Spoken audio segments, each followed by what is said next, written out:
मेरे सहयोगियों, वास्तव में शिक्षित कौन है? देश के अंदर क्या ज्ञान के आधार पर चलने की जिम्मेदारी किसी की भी नहीं है? और एक सवाल ये भी, अपना देश कहने को तो 15 अगस्त 1947 को आज़ाद हुआ।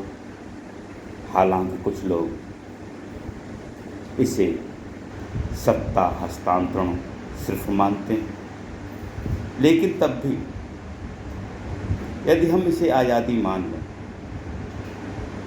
तो अब सवाल उठता है, देश में 1947 के बाद से अब तक क्या ऐसा वातावरण बन पाया है?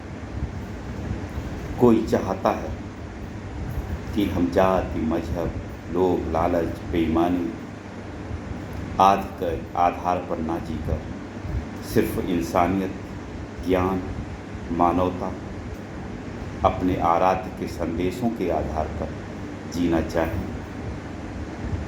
तो उसके लिए इतने वर्षों में देश ने क्या व्यवस्था दी, क्या व्यवस्था दी, क्या व्यवस्था दी? जय वसुधैव कुटुंबकम। अयम निजा परो वेति गणना लहु चेतसाम उदार चरता नाम तू वसुधैव कुटुंबकम। मैं अशोक कुमार वर्मा, अशोक बिंदु, यह हमारी पुस्तकें। मेरे सहयोगियों, स्टुअर्ट मॉर्डन ने कहा है, दुनिया में, समाज में जातियों, मजहबों के बीच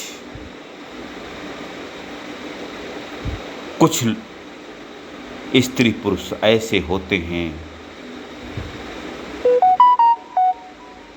जिनको देखकर लगता है कि इनके जीवन के 40 साल बर्बाद हुए, 50 साल बर्बाद हुए। वैज्ञानिक रहे हों, चाहे साहित्यकार रहे हों, चाहे लेखक रहे हों, लेकिन वास्तव में वो 40-50 साल बर्बाद नहीं होते। दुनिया की नज़र में, समाज की नज़र में, परिवार की नज़र में, जातियों, मजहबों की नज़र में वो 40 साल बर्बाद होते हैं, 50 साल बर्बाद लग सकते हैं, लेकिन वास्तव में वो बर्बाद नहीं होते, वो भी आबाद होते हैं।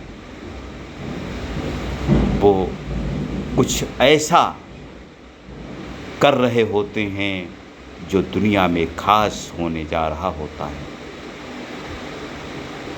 हर वर्तमान में कुछ ऐसे व्यक्ति आते हैं जिन्हें दुनियादारी से मतलब नहीं होता, अपने आराध्य के संदेशों से मतलब होता है, अपने आराध्य के मार्गदर्शन से मतलब होता है।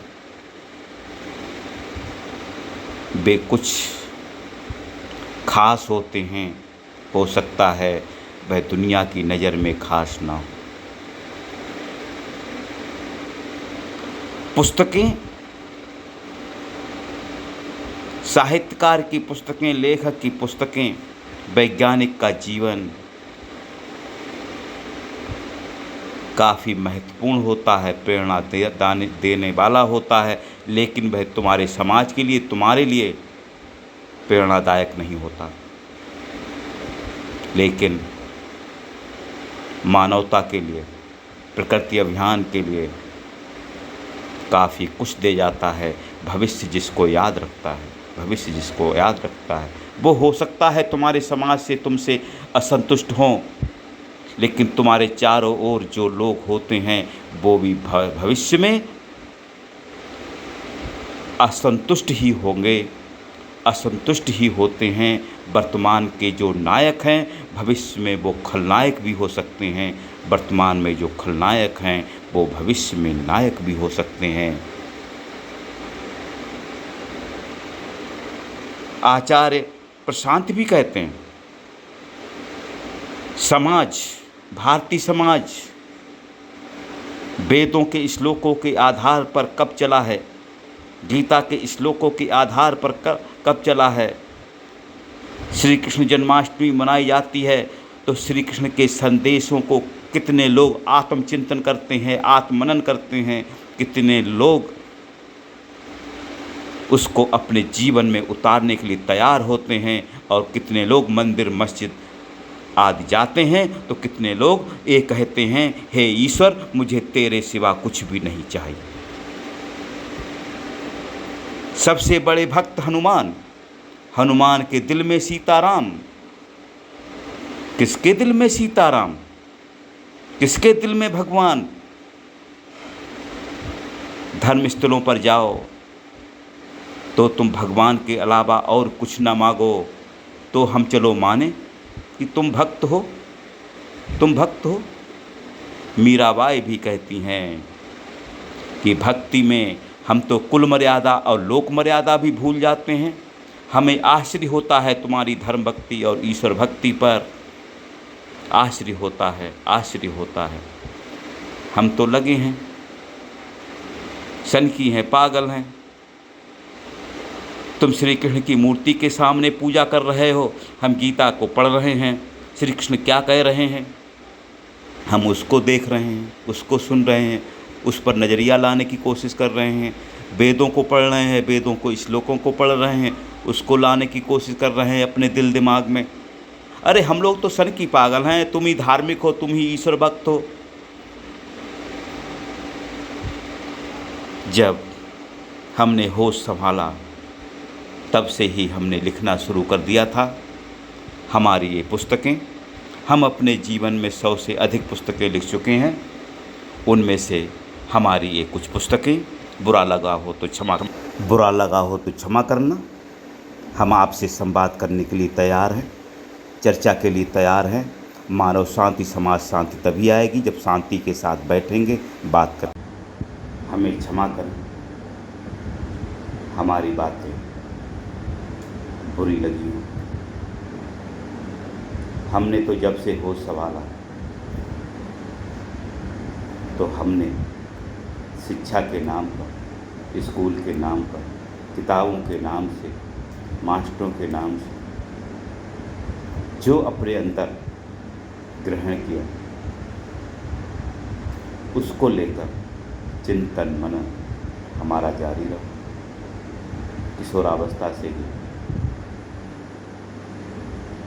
ये सोच रहा, वेदों में तो ये लिखा,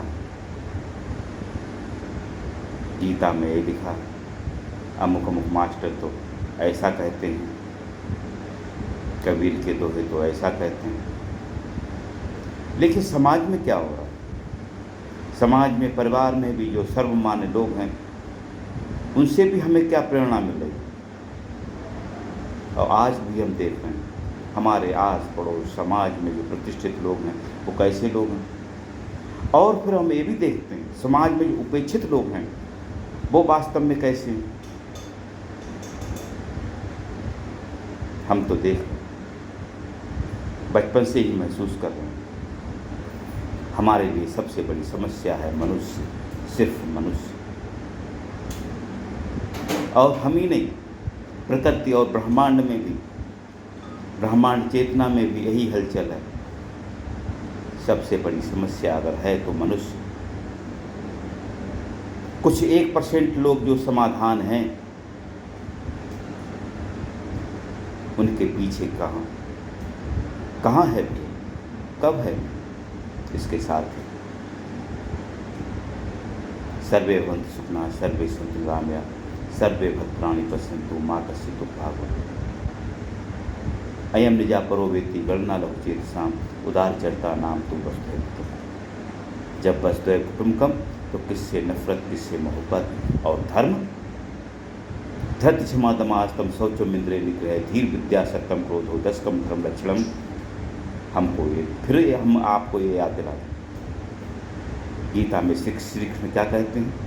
दुनिया के धर्म को त्याग, मेरे शरण में आ तो ऐसे में हम दुनिया के धर्मों को क्यों स्वीकार करें, क्यों स्वीकार करें, क्यों स्वीकार करें? आपसे एक सवाल,